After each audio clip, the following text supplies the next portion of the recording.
As China further optimizes its COVID-19 response, the country's consumption is gaining momentum with shopping, manufacturing, and tourism booming again.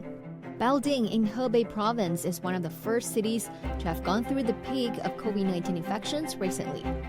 As the year 2023 begins, life and business have gradually returned to normal, with shopping malls and scenic spots crowded with people again. 整体来说呢，保定开放之后呢，我觉得我们的恢复情况还是非常不错的。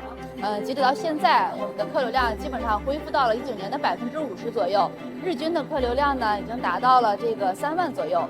Zhao says the mall is expecting more customers in the upcoming Spring Festival holiday. The booming consumer market also stimulates the city's production and supply sectors. 目前通过当地政府的支持及公司生产班次的调整，实现了较11月份产能提升80%，全面实现了人员的复工100%，积极地完成车辆的交付，满足春节前的市场需求。The city's tourism has also seen a rebound, with ice and snow tourism and winter sports gaining popularity in a northern Chinese city.